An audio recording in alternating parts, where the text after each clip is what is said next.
13. Leddvæðing. Hér með afsala ég mér fundarstjórarétti og fer með mál.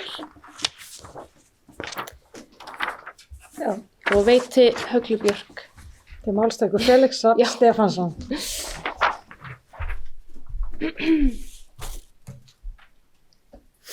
Gott að geta staðið. Góðan daginn, kæru bæjarfulltrúar, forseti, gestir og samstarfsfólk mitt úr Ungmennafélags Akureyrar. Mörg ykkar vita að Akureyrarbær hefur undanfarið verið að skipta út lýsingu í flestum ljósastaurum sínum yfir í LED-lýsingu. LED-lýsing vissulega flottur kostur þegar litið á orkusparnar og afar umhverfisvæn.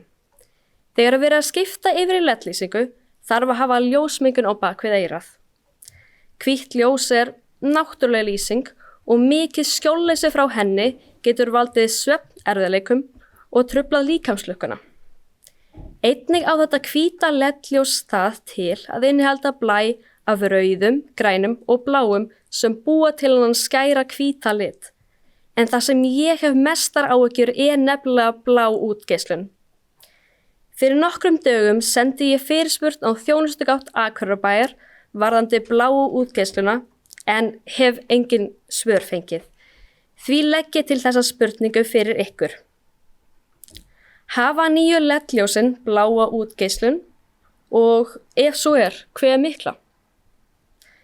Gult LED-ljós aftur á mót frávik frá náttúrulegu ljósi og af því stafar minni umhverfis- og ljósmengunarhætta.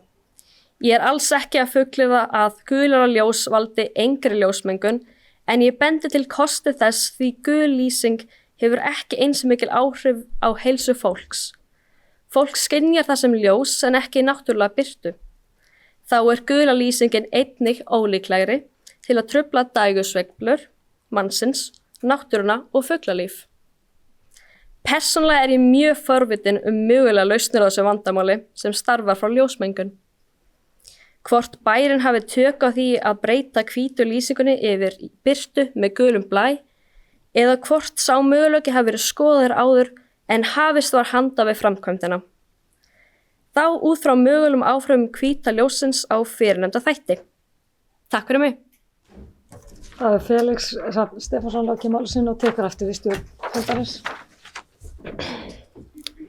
Já. Bæjarfulltrúi Hilda Jana Gísladóttir stígur upp í pontu.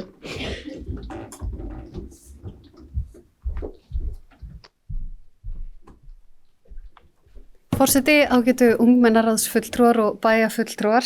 Ég vil byrja á því áður en að ég fer aðeins inn í andsvarið bara að þakka ykkur svo innilega fyrir líklega skemmtilegasta bæjarstjórnarfund ársins og jafnvel mögulega gagnlegasta. Það búið að vera alveg ofboðslega gagnlegt og gefandi að hlusta á okkur í dag og alveg fjölmargt sem hefur vaknað í svona huga og hjarta mér.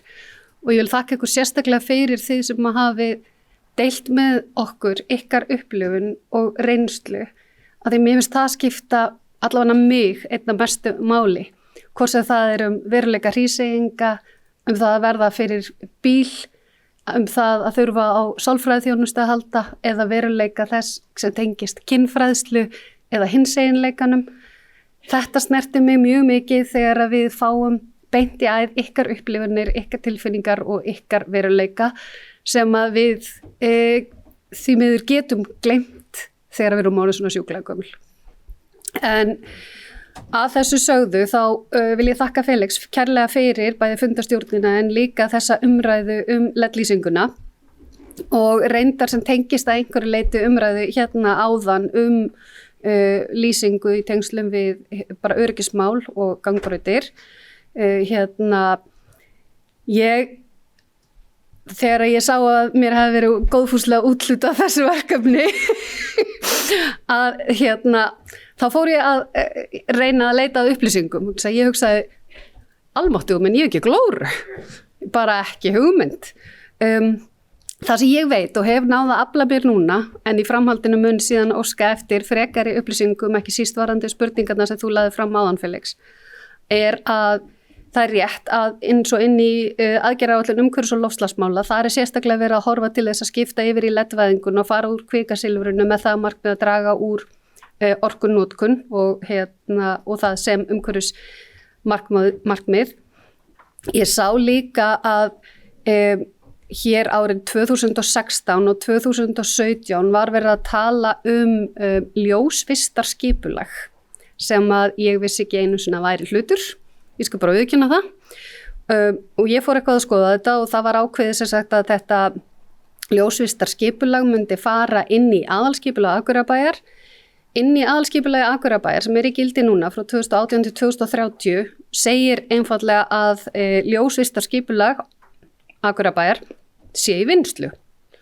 Þar sem kveðið verði á framtíðarskipulag lýsingar á götum, stígum, gönguþverunum og útivistarsvæðum og þar verði skilgreint hvað eigi að lýsa og hvernig og hvað eigi ekki að lýsa og enn fremur kemur fram að ljósvistarskipulaginu verði gert ráð fyrir mismunandi útfærslu göngu og stígalýsingar eftir eiginleikum byggðar og umhverfi. Ég gat ekki séð á þeim ákvörðunum sem þá voru teknar löngu fyrir held ég flesta okkar tíð hér í bæjarmálunum að það hefði verið sérstaklega skoðað þau áhrif ólíkra lita ljósana en ég er þó ekki reiðubúin að fullvissa mig það. Ég óskaði eftir því við skipulagsstjóra að fá upplýsingar þetta ljósvistarskipulag. Ég náði ekki að fá það að minnsta kosti í hendurnar og ég hef ekki hugmynd hvort það er yfirleitt til. Hins vegar lét ég mig vaða í það að lesa ljósvistarstefnu Reykjavíkurborgar sem ég legg ekki meira á okkur en 91 blaðsíða.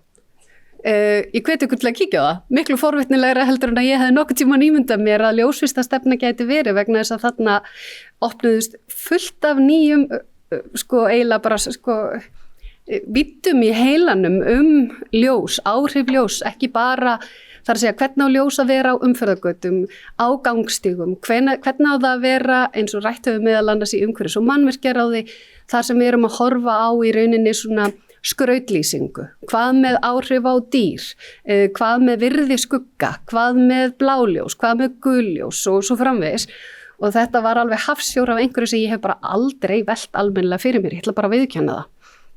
Þannig að það sem ég varst áhugavert í þessari ljósvistarstefnu Reykjavíkurborgar er það sem var verið að horfa til þess að því þau hafa verið að leggja áherslu á heilbrigða og græna borg og það sem þau voru meðal annars að vitna í jafnvægi meðal annars milli dýraríkis og mannlífs og myrkursvæðu í borgargörðum, öryggismál og vitundavakningu á Norðurlöndunum varðandi lýsingu og hvernig henni er háttað. Þannig ég hef því miður ekki öll svörin í dag, ég er búin að reyna að undirbúa mig eins og ég get til þess að vera betur meðvituð. Ég gerir ráð fyrir því að þegar máli verið tekið inn í bæjarráð og þá munum við vísa því til umhverfis- og mannvirkjaráðs þar sem ég sit og skal að minnstakosti fylgja því þá eftir að svör berist. En eftir minni bestu vitund að þá veit ég ekki til þess að það séu til upplýsingar hvort að nýju LED-ljósin hafi þessa bláu útgeislun ég þá hversu mikla og nýja það hvort að áhrif hvítuljósana hafi verið skoðuð fyrirfram áður en að LED-væðingin hófst. En ef þær upplýsingar eru til þá efast ég ekki að mér berist þær og þar að leiðandi þá ykkur. En ég vil þakka ykkur fyrir að ég hef nú pælt í öllum ósköpunum í tengslu við þessi bæjarmál og kafað onni ótrúlegustu viðfangsefni en ég hef aldrei kafað áður svona mikið onni lýsingamál og það hefur kviknað hjá mér nýr áhugi. Takk fyrir það Felix og takk fyrir fundin. Þá hefur bæjarfulltrúi Hilda Jana Gísladóttir lokið máli og orðið er opið. Hér með, ég ætla að gefa Höglu Björk orðið, bæjarfulltrúa. Fundarstjóri og kæra ungmennaráð, ég ætla bara fyrir hönd bæjarstjórnar að þakka fyrir alveg frábæra fund.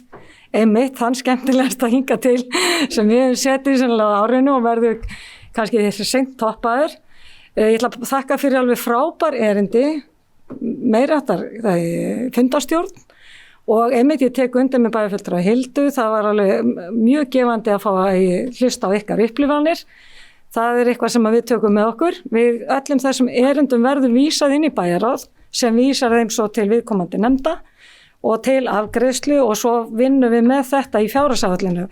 Auðvitað vitum við að þetta fer ekki allt saman og verður gert, við ætlum að vera alveg raunsæ, en við ætlum í það minnst að reyna að svara þeim og hafa þetta í huga þar sem þið hafið núna verið að benda okkur á. Bara kæra þakkir enn og aftur.